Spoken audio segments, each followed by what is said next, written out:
టీటీడీపై కొద్ది రోజులుగా త్రిదండి చినజీయర్ స్వామి విమర్శలు, నిన్న మరొకసారి తీవ్ర వ్యాఖ్యలు చేయడం దేనికోసం? 2003లో టీటీడీ అధికారులు అర్చకులతో జరిపిన విధి విధానాలపై చర్చల సీడీని ఇప్పుడు అత్యవసరంగా బయట పెట్టవలసిన అవసరం ఎందుకు వచ్చింది?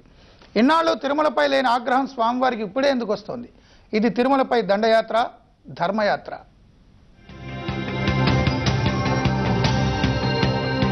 తిరుమల శ్రీవారి ఆలయం ముందు నిర్మాణమవుతున్న మహామణి మంటపం పనులు అర్ధంతరంగా ఆగిపోవడమే చినజీయర్ ఆగ్రహానికి కారణమైందా? అందుకే కొద్ది రోజులుగా టీటీడీపై విమర్శలు గుప్పిస్తున్నారా? ఇవి అఖిలాంధ్రుల్ని వేధిస్తున్న ప్రశ్నలు.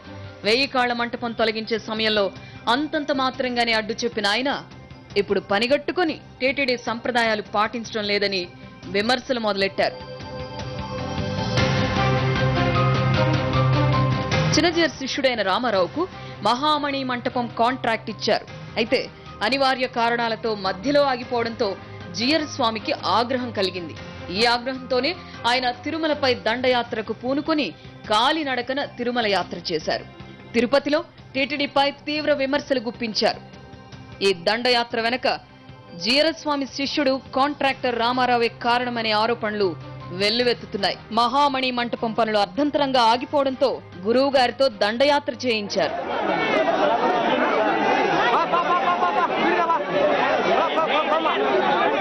గతంలో తిరుమలకు వచ్చిన చినజీయర్ ఆలయ పద్ధతుల్లో మార్పులు తీసుకురావాలని అధికారులతో చర్చించారు. నిజానికి ప్రస్తుత రద్దీ దృష్ట్యా ఆయన చెప్పిన విధంగా జరగాలంటే చాలా కష్టం. ఆ విధంగా చేస్తే స్వామి దర్శనం కోసం 2-3 రోజులు తిరుమలలోనే నిరీక్షించాల్సి వస్తుంది. తిరుమలలో గోగర్భం డ్యాం వద్ద నూతన కళ్యాణ వేదికలో కాంట్రాక్టర్ అధ్యక్షతన కార్యక్రమం జరిగింది. ముగింపు సందర్భంగా వేడుకను బాగా జరిపించినందుకు శిష్యుడికి చినజీయర్ కృతజ్ఞతలు తెలిపారు. ఈ ఉదంతం గురు శిష్యుల బంధాన్ని చెప్పకనే చెప్పింది.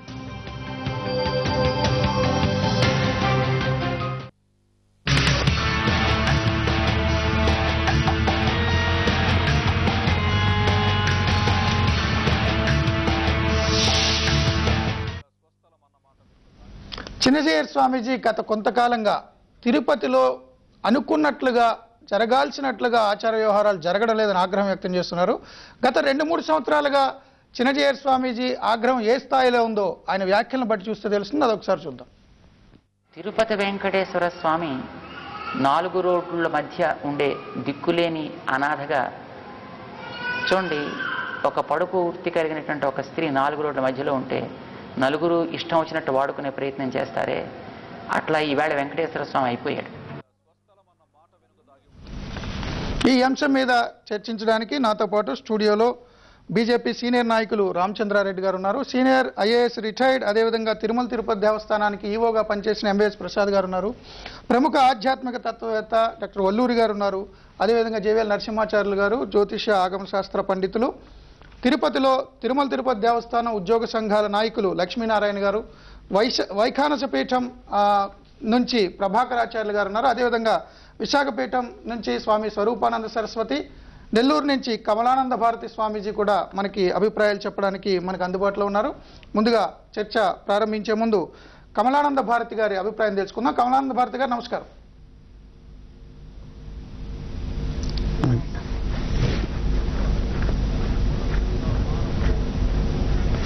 కమలానంద భారతి గారు చెప్పండి, ఇటీవల కాలంలో చినజీయర్ స్వామీజీ యొక్క ఆవేదన తిరుమల తిరుపతి దేవస్థానం మీద, ఆయన చేస్తున్న వ్యాఖ్యల మీద మీ అభిప్రాయం ఏంటి?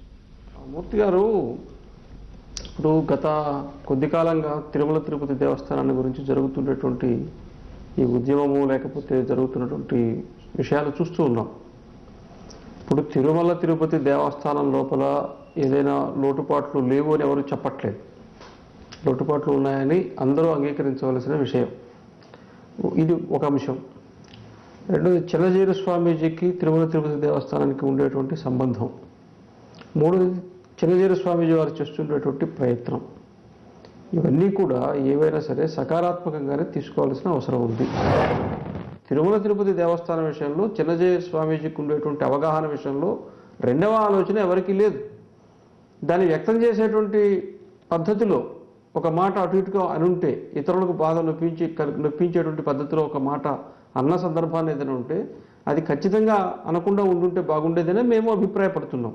ఎందుకంటే ఈ రోజున టీవీలో ఒక చాగంటి కోటేశ్వరరావు గారు కానీ, లేకపోతే ఒక నరసింహారావు గారు కానీ, ఒక సామవేద షణ్ముఖ శర్మ గారు కావచ్చు, ఒక మైలవరపు శ్రీనివాసరావు గారు కావచ్చు, వాళ్ళకి ధార్మిక ప్రవచనాలు ఉపన్యాసాలు వస్తుంటే వాళ్ళు ఎక్కడా సంతులనం కోల్పోయి మాట్లాడినటువంటి సందర్భాలు కానీ, వాళ్ళ వల్ల ఒక సమస్య ఉత్పన్నమైనటువంటి ఉదాహరణ కానీ మనకు కనపడటం లేదు.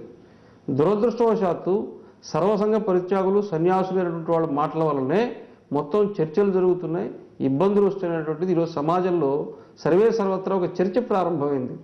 ఇది ఈ ధర్మాచార్యుల యొక్క వ్యవస్థకు సరైనటువంటి సంకేతం కాదు.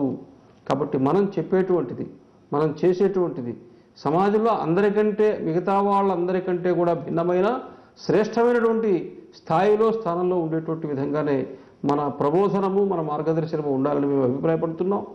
అదేవిధంగా ఈ రోజున టీటీడీ చేసేటువంటి సేవా కార్యక్రమాలకు సంబంధించినటువంటి ప్రచారం బాగా జరగాలి. ఎప్పుడు కూడా మంచికి సంబంధించిన ప్రచారం ఎక్కువ జరగాలి. మార్పుకు సంబంధించినటువంటిది 4 గోడల మధ్యలో జరగాలి. ఇప్పుడు మంచిని మనం తొక్కిపెట్టేస్తున్నాము, జరిగేటువంటి కార్యక్రమాల గురించి చెప్పటం లేదు. అక్కడ ఏదో చాలా అయిపోయింది అనేటువంటి దాని మీద ఆందోళన రేకెత్తించేటువంటి పద్ధతిలో జరగటం అనేటువంటిది సమాజానికి సరైన సంకేతము అందించేటువంటి విషయము కాదు. Thank you. ఇదే అంశం మీద స్వామి స్వరూపానంద సరస్వతిజీ అభిప్రాయం తీసుకుందాం. స్వామివారు చెప్పండి, చిన్నజీయర్ స్వామీజీ యొక్క ఆందోళన మీద మీ అభిప్రాయం ఏంటి? గారు, మీరు చెప్పినట్లుగా 2 సంవత్సరాల క్రితం 4 గోడల మధ్య ఒక వైశ్యలాగా అక్కడ నలిగిపోతున్నాడు అనడం, ఈ మధ్యకాలంలో వాటికన్ సిటీతో పోల్చడం, దేవాలయం గుచ్చుకుంటుంది, చర్చిలు ఇస్తాయి అని చెప్పడము, అక్కడ ఒక క్లబ్లా ఉంది అని చెప్పడం, ఇది చాలా దారుణమైనది. ఈ విదేశాలు తిరుగుతూ, విదేశాలు ఏ యొక్క స్వామీజీలు కానీ, దండి స్వాములు కానీ, ఆచార సంప్రదాయాలతో కూడుకుని ఏ మఠాధిపతులు, పీఠాధిపతులు ఎవరు విదేశాలు వెళ్ళకూడదు. శృంగేరి కానీ, కంచి కానీ, వానమామలై అని ఆ జీయర్ల యొక్క మఠాలు కానీ ఎవ్వరు కూడా మఠాధిపతులు ఎవరు వెళ్ళినట్టు దాఖలాలు లేవు. అలాంటి విదేశాలు వెళ్ళి అక్కడ ఏమి రకంగా ఎవరి యొక్క ప్రలోభాలకి లొంగుతున్నారో తెలియదు. కానీ ఇక్కడికి వచ్చి భారతదేశంలో ఒక వైశ్యలాగా వర్ణించడము, ఒక క్లబ్బులా అనడము, వాటికన్ సిటీతో పోల్చడము, ఈ రకమైన దురదృష్టకరమైన వ్యాఖ్యలు చేయడము చాలా ఘోరాతి ఘోరము. హిందూ ధర్మ ప్రచారము కంటే హిందూ ధర్మాన్ని సర్వనాశనం చేసే వ్యాఖ్యలు ఆయన జరిపించడము భక్తుల యొక్క మనోభావాలకి చాలా బాధాకరంగా కలిగించే వ్యాఖ్యలుగా అనిపిస్తున్నాయి.